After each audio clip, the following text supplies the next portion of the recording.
Get Falk, and neither team would look back right now and regret it. No, but Marshall Falk has been so much to this Ram team. I mean, as a runner, as a pass receiver, as a blocker, and maybe more important, as a leader. Bulger to the outside and a little bit low. Isaac Bruce started to come back on it. On the ground, second down and 10, 4.5 to the half. Brian Kelly had good coverage there on Isaac Bruce, so Mark Bulger did a smart thing where he brought him back. He wasn't going to let Brian Kelly get to that ball. It was either going to be Isaac Bruce or it was going to be incomplete. You see, he'll have good coverage here as he starts. He makes a good break as he starts back right there. You see him? So he's going to throw it. He's going to bring Isaac Bruce back where there's no way that Brian Kelly can get it. Bulger 8 out of 16 for 123. 3 down linemen here, second down and 10. And Bulger throws, and that pass is incomplete. Try to get it into the hands of Marshall Falk. Ellis Wims came in. Yeah, and that's inexcusable. There's no way with a 3-man rush you should get your quarterback knocked down. I think Mark Bulger takes too many hits. I mean, there's no way. You have to protect because you have at least 5 guys blocking their 3. If you keep one in, you have 6. I mean, there's no way that they should knock down your quarterback when there's only 3 coming. I mean, your right tackle has to block better than that. And if he doesn't, take an extra guy and help him with it. And normally the Rams are so good at that, Bulger rarely gets contacted. Third down and 10. Deep over the middle, and the feet got tangled. There is no flag. The pass intended for Kevin Curtis. He went down, and Dwight Smith was there with the coverage, and the feet got tangled. And if that's the case, there is no interference. That's right, and we talked about the middle linebacker, how he has to run deep. Watch Jeff Gooch, a middle linebacker here. He is just going to run deep to take away that post. Now you say, how can a middle linebacker get that deep on a pass? We just saw Jeff Gooch do it. In effect, what the rule says is that if the feet get tangled, it in effect trumps everything. That ends any possibility of a foul. Yeah, I don't agree with that. I mean, you know, that's what they say, but I don't. You know, if your feet get tangled, there's no penalty. But if you do something after that, you don't get a free shot. Look at this. Landetta's kick goes backwards, landing on the green, and then spinning back toward the hole. Dwight Anderson is able to down it. It's a 38-yard punt. It bounces inside the 1 with backspin. Perfect. We remind our Latin American audience to tune in every Thursday for another edition of NFL Semanal. Alvaro Martin, Raul Alegre. Get you caught up on all the week's action and look ahead to Week 7. The next edition of NFL Semanal. Now back to Monday Night Football from St. Louis.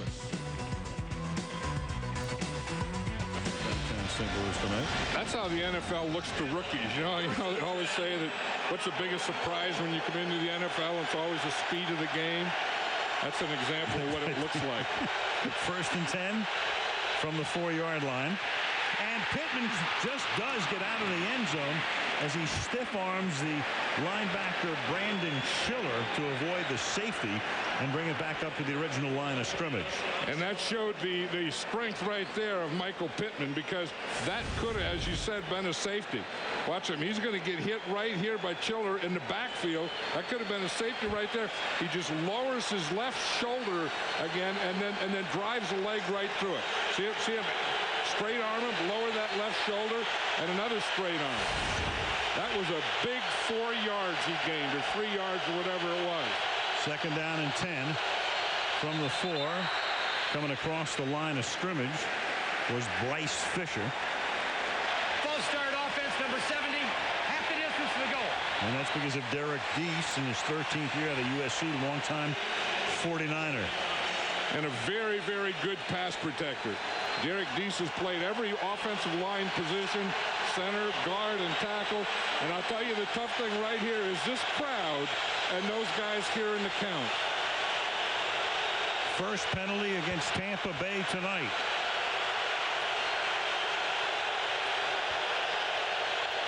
Second and 12. More action.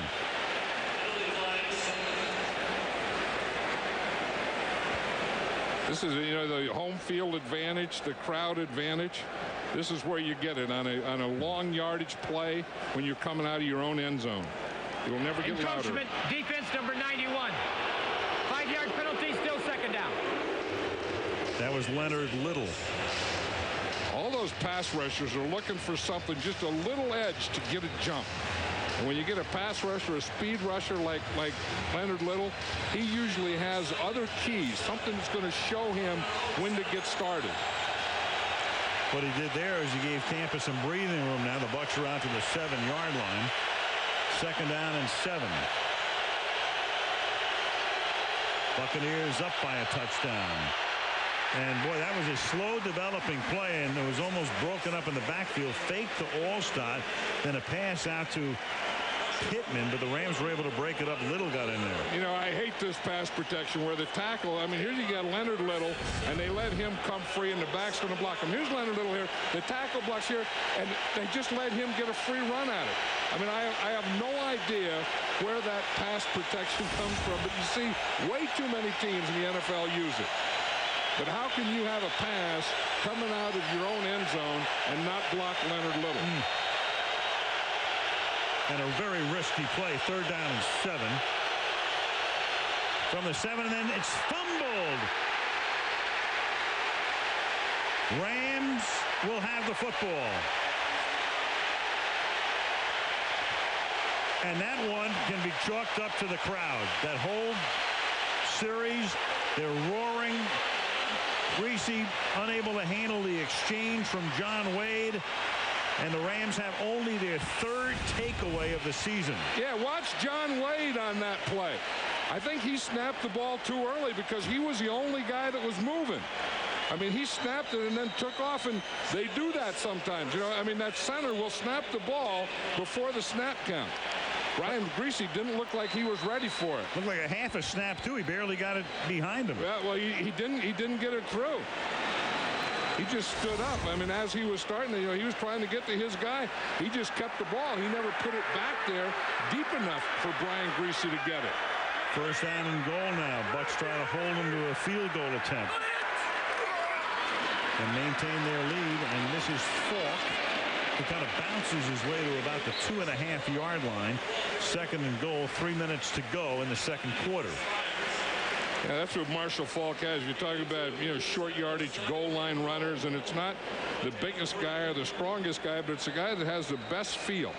There's always going to be a gap or a hole or a soft spot in any defense, and Marshall Falk has a great feel for that soft spot.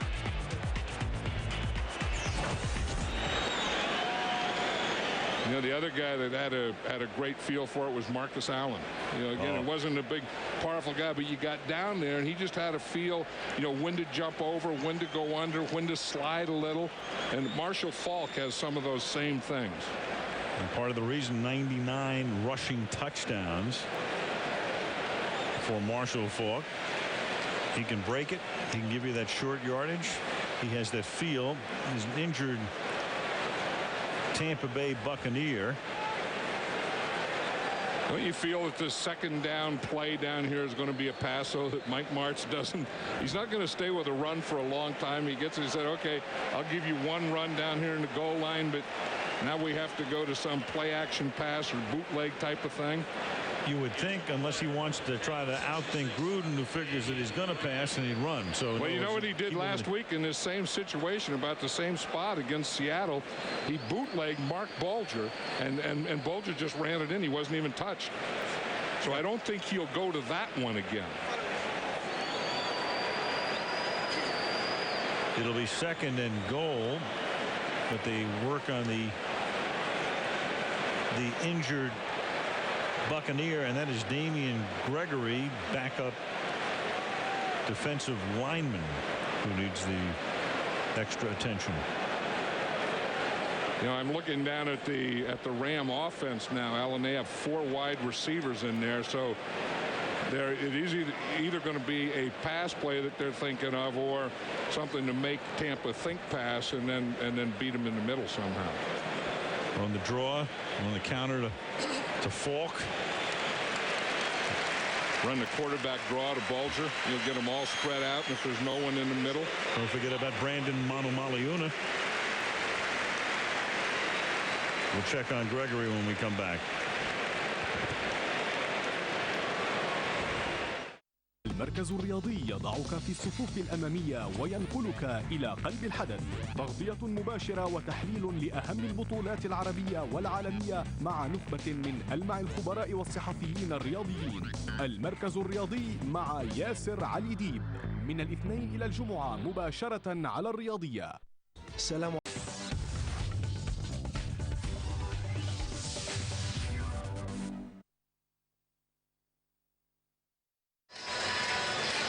So the Buccaneers, after the injury timeout, now will face the Rams, and the Rams decide to substitute a few guys. Right, they had 4 wide receivers before we went to commercial. While we were at commercial, they put in 2 tight ends and the 2 running backs, both Marshall Faulk and Steven Jackson. And I think with Mike Martz, I still think this is a passing situation.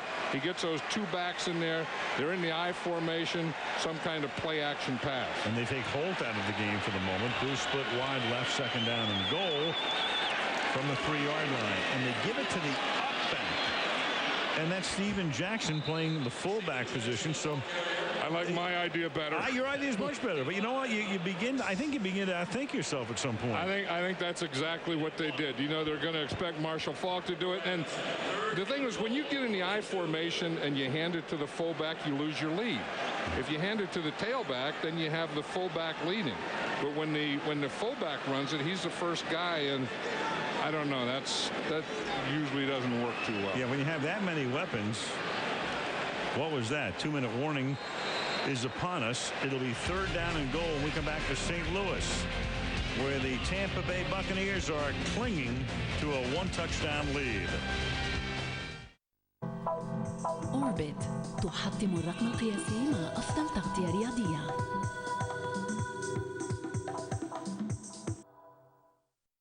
أجمل انت اسمك ايه؟ الشاب سيد حلاق وفنان لاول مره معه. الرجلان اسمه راي جزائري قلاد العظم. انا اسمي عاطف فوزي الخير.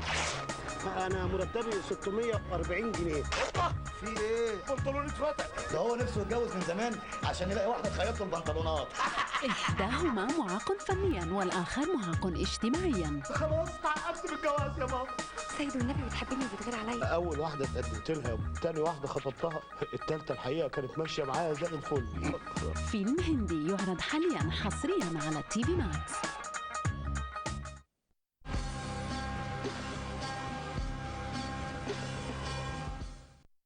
Defensive tackle Richard Seymour is a community-conscious player known for his generosity. Find out what happens when teammate Troy Brown tests the limits of his generosity on this week's edition of You've Been Sacked.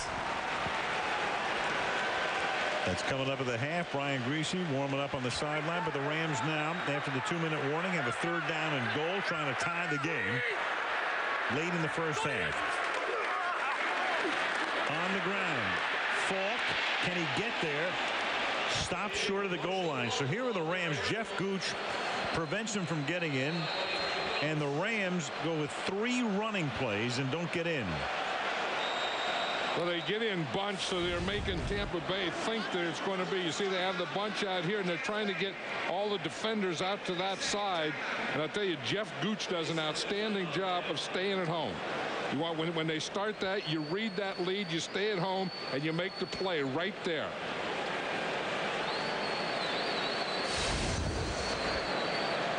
Tampa Bay has just taken a timeout.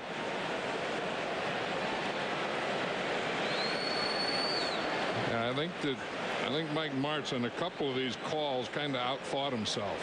Agreed. I mean, you're the Rams, and you run 3 in a row, and now you have a situation where they're going to go for it because they're just shy of the goal line. It's 4th and goal. You have a chip shot field goal, but that's a deflating way to end this great opportunity, which came on the takeaway at the 5-yard line, the fumble. I always took the field goal. I mean, I know that's it, but I used to tell them, if you don't get it done in 3, I'm not going to give you 4. Here's Bulger. And did the Bucs stop him? The Rams are going to say touchdown, but the officials haven't said anything yet. Dwayne White is there. And now they say touchdown. Marshall Faulk. Now it's a reviewable play if the Bucs so choose, but we'll take a look at it. On a play like this, how in the world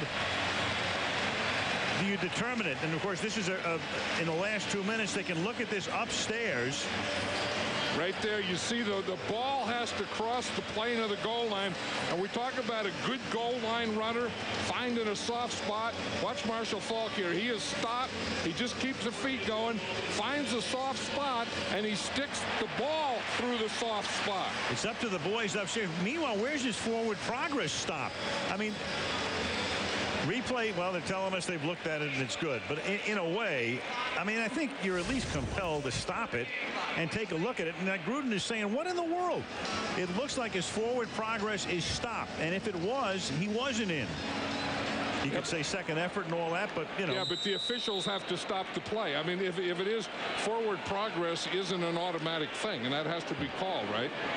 On the field. Yes. You would think. Wilkins for the point after.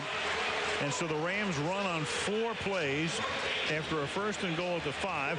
Meanwhile, a milestone there, 6th player in the history of the league with 100 rushing touchdowns. And there's that elite list. Emmitt Smith, a runaway leader. We talked about Marcus before, Peyton and Brown and Riggins and Falk. And Sanders came up 1 shy, unless he wants to make a comeback. Let's take a look. Let's see if his forward motion gets stopped here. You know, when you get, I mean, so many bodies in there, it's really tough to tell when it is. You see, his feet are still going, and I think his body is still going forward. Obviously, you know, he gets the ball coming forward. You see, he gets low, and then I don't know. I don't know that I don't know what you count a wiggle. Here's real speed now.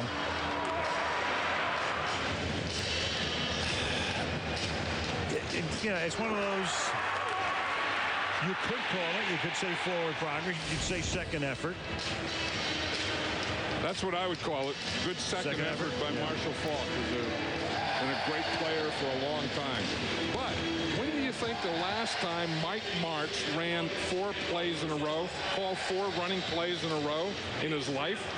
From first and goal on the 5? Yeah, I don't think ever. I mean, anytime. Or maybe at the end of the game. Yeah.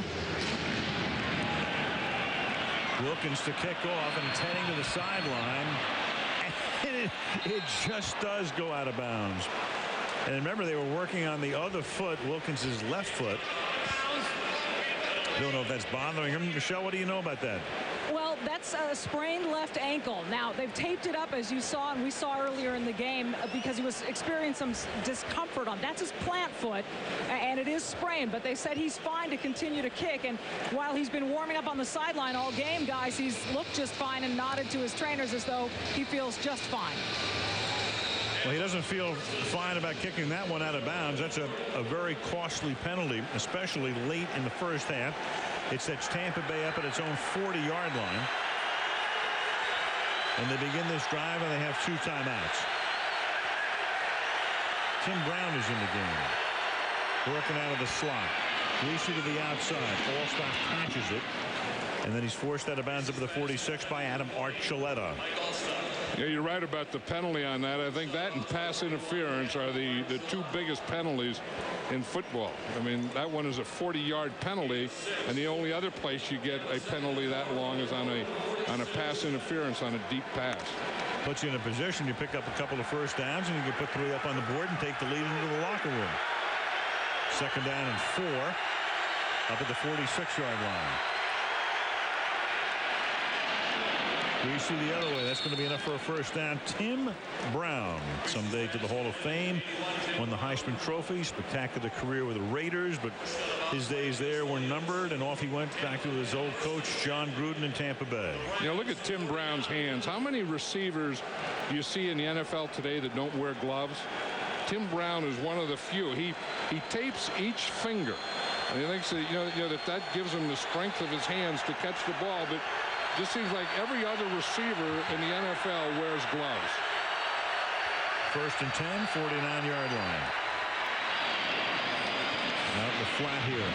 Mike Allstott And he's out of bounds, close to a first, a little short of it. Aeneas Williams runs him out. Second down, less than one, I think. I was just saying, you watch Mike Allstott, and when he runs in the open field, he doesn't give you anything to hit. He just gives you shoulders and knees. The Bucs were staying at the same hotel we were today, and I was in the elevator with Mike Allstott, and in the elevator, he's built like that. I mean, where all you can hit his shoulders and knees. He did pick up enough for the first down. Now, the way Larry Nemmers reacted, I think the booth upstairs wants to review the spot. Yeah, I said before they moved the change that it looked to me as if he was about a half-yard shy of the first. They had to get to the 39-yard line. Take a peek here. And John Gruden saying, what the heck are they looking at this one for? And they didn't look at the one in the goal line. You can see the yellow line. And again, it's where the ball is when he goes out of bounds. I think that was a little short. No, I think, yeah. I mean, I'm looking up here from, with the naked eye, and it looked as if he came up a little bit short. So, again, you can't challenge inside 2 minutes either half. They'll take a look from the booth. And again, it's not where he steps out of bounds. It's where the ball is when he steps out of bounds. So you can see it in its right hand. The ball is behind. You see his right foot steps out. Made a first down or didn't? I don't think he did. I mean, if he has it in his left hand, he has a chance. Right hand, no. John Gruden, he has to worry about his throat. I mean, he's been on chloroseptic and all those lozenges that you take. Did you see what Allstott did there? In fact, he kind of pulls, as he goes out of bounds, he pulls the ball back. Yeah. So the ball is right there. So the ball is going to be spotted back from where he went out. Yeah, I think he's a yard shy of the first down. Nemo started to talk. John Gruden lost his voice earlier this week. John, I was trying to tell him last night, you have to go from your diaphragm. I mean, he starts it from, like his neck. Well, you were coaching him up because he was saying that, he has to yell in the plays. He calls all the plays, yells at the officials. The runner was short of the line to gain. The ball will be put just over the 40-yard line, second down. And so they did get that one right, but he said he yells the whole game, and then he lost his voice. He thought he was going to have to call one of his other coaches down from the press box to call the plays last week. He's not a very good student because I told him last night, you start in your diaphragm, and look at him. I mean, this is the same way he's always, and he's going to be out of, he'll lose his voice by the end of the third period. Yeah, but he didn't understand what you were saying. I mean, you were trying to tell him that you talk from down here in your stomach. He said he was going to go back and practice it last night. I'm going to work with Pavarotti next week, by the way. I'm not sure how you talk from your stomach myself. I think it's psychological. Second down and 1. And that pass intended for Charles Lee is incomplete. The way I look at it, John, it depends what you eat. Then you can talk from your stomach on occasion. No, but how do you do it? Seriously? Well, I mean, you just think about it. I mean, it's psychological. You want to believe that it begins here. You take a deep breath, and then I didn't understand what you were telling him, and I don't think he understood. Third down and 1. Mike Allstott. 2 for 3 this year, 6 for 6 last year in these situations. And Allstott takes it to the 36-yard line. It's like going to a psychiatrist or a psychologist. There's a lot of snake oil stuff in that. Well, here's Gruden calling plays. You can get a sense of all of the talking that he does during a game.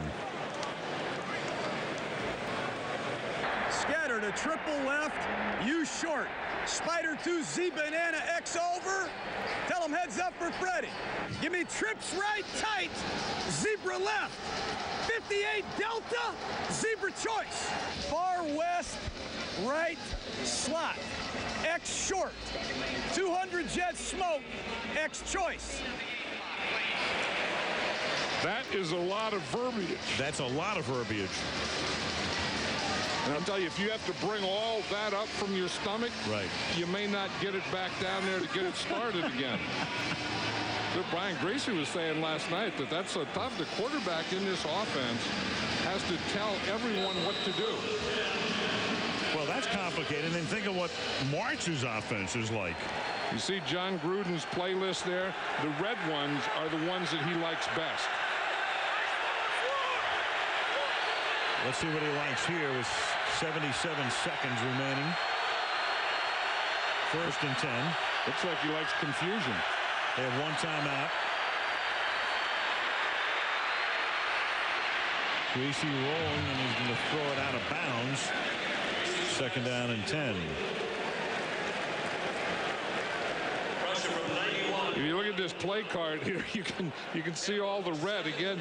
You know, everything is broken down into plays. You know, I mean, 1st and 10, 2nd and long, 3rd and long, 3rd and short, goal line, red zone, plays for guys, and all that stuff. And then the ones that he really likes, he does red. He said he red lights them. And then I asked him if he changes them. He said, no, the ones that he has red lighted last night on Sunday night will stay red lighted tonight. He needs a voice coach and reading glasses. 2nd down and 10. Taken by Charles Lee, who gets tackled at the 30-yard line. Lee slow in getting up. And then we talk about the offensive lines and giving the quarterback time. Tampa Bay's offensive line has done a very good job for Brian Griese and giving him time, and he's getting the ball down the field. You know, it's not that all that 3-step drop and getting the ball out of there. He's taking 5-step drops. He's setting, he's looking, he's throwing. He's getting the ball more up the field than I can remember this pass offense. Lee is down, and in this situation, the Bucs are compelled to take a timeout, which they do, and that's their final one. So it's 3rd down and 4 now. Coming up at the 30-yard line. If they gain nary a yard, it'll be a 48-yard field goal attempt. You know, that has to be one of those artificial turf injuries where you get your foot caught in the turf, and then as he twists, the foot is planted and caught, and the only thing that can give is a joint. And that's what happens. And for the Bucs, I mean, it's been so tough for them in terms of their receivers. If you would have made out a depth chart before training camp, it would have had Joey Galloway, who got hurt on opening day. He'll be back maybe in a couple of weeks. Keenan McCardell, who is still holding out and I suppose could be traded before the deadline tomorrow. Joe Jaravicius had surgery and they expect him to come back. Ricky Dudley is the tight end. Charlie Garner, who they picked up, the former 49er and Raider, was hurt in the game against Oakland, so he's gone for the season. So you take a look at those guys. I mean, Garner was going to be his key back. Bruce Allen had been in Oakland and came over to be the general manager in Tampa Bay. You know, Gruden brought Allen with him after he comes from Tampa. Rich McKay found a home. Rich had been in Tampa Bay, goes to Atlanta, where he's met with great early success. Lee goes walking off the field. And Gruden talks to Nemers with a 3rd down and 4 coming up. Yeah, you saw those 2 top guys on the list, Charlie Gardner and Joey Galloway. That was the speed that John Gruden wanted to put in this offense. He felt that, you know that they needed, he calls it juice. They needed some juice. And he said Joey Galloway, when he saw, practicing in training camp, and he had him just the first part of the first game, and he said he was something special. He said he's never worked with a wide receiver like Joey Galloway. Well, he's going to get him back shortly, but right now, Clayton has been the guy. All these injuries gave Clayton the opportunity, and he's been very good. 4 grabs tonight for 83 yards. 3rd and 4, Griese throws underneath, and that's going to lose yardage. Ken Bilger, the tight end, is tackled at the 33, so they lose about 3 yards, and now Gramatica will come in and boot a field goal of about 48 yards. It's from that same hash mark where you see it's from the right hash mark, so you have to hook it in a little. The last one, Martin Gramatica hooked in too much. And there's no doubt about that one.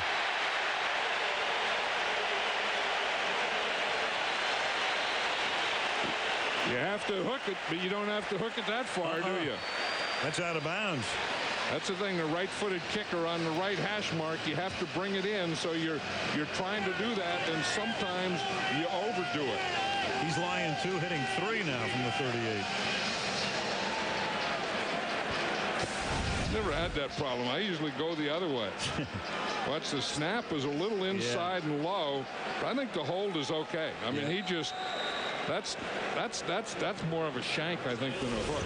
Shank. The snap did skip along the ground. It's 1st and 10 now. The Rams have 2 timeouts left as they try to at least get into field goal range from the 38-yard line against the 4-man Tampa Bay pass rush.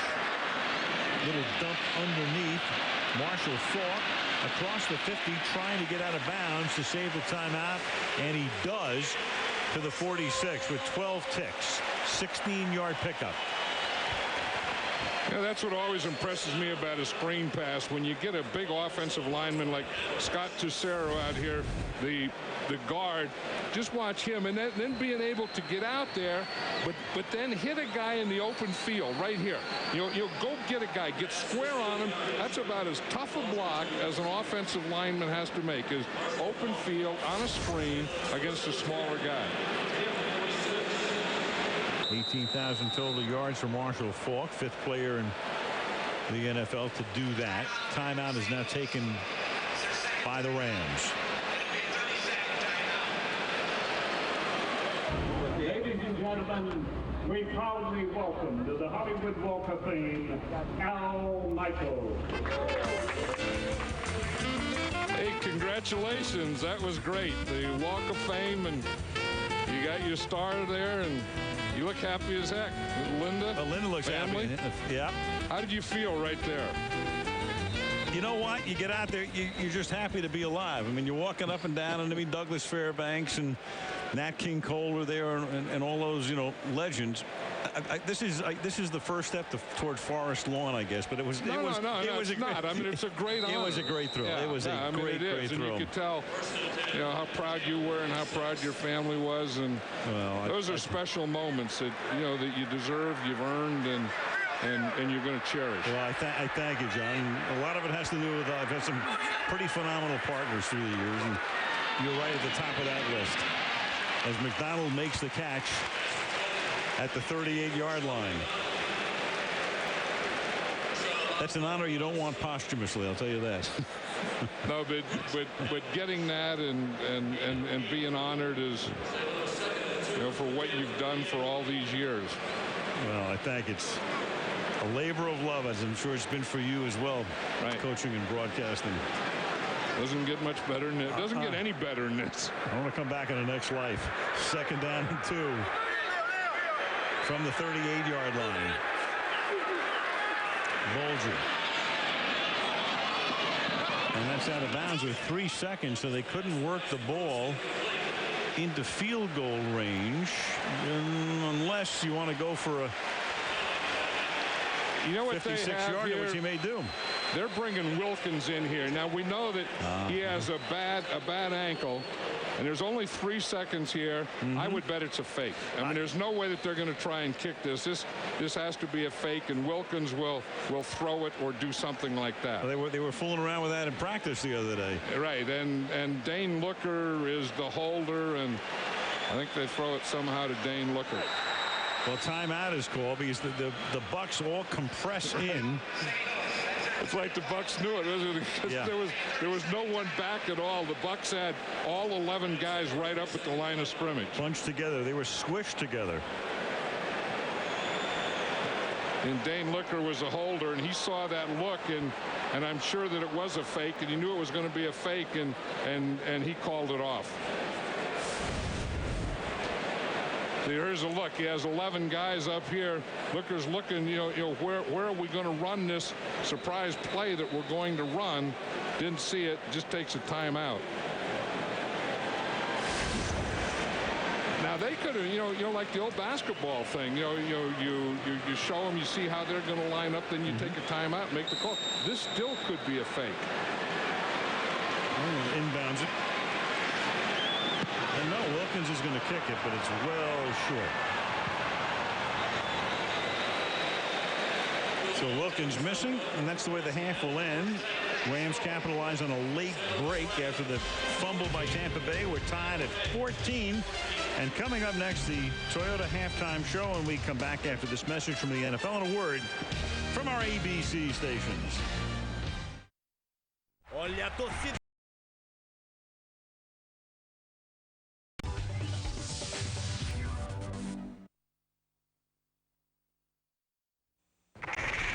This is Sports Center in game. Tennis master.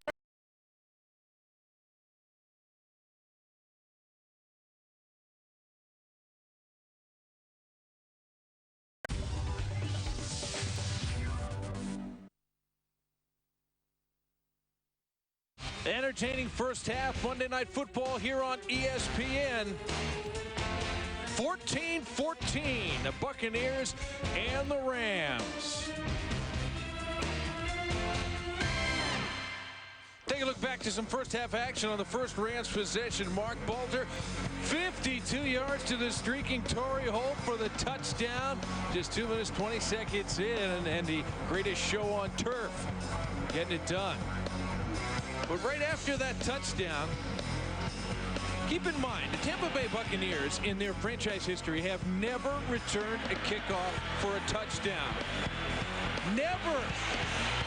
Torrey Cox gets a seam. One man to beat. The kicker takes him down. Still 59 kick return, 59-yard kick return, and it set up the Bucs in great field position. Mike Allstock finishing it off from 1 yard out to tie the score at 7, and that was the score at the end of the first quarter. And same score moving on to the second quarter. Brian Greasy on a 3rd and 5 from midfield. Going up top to the rookie Michael Clayton. 44 yards in all.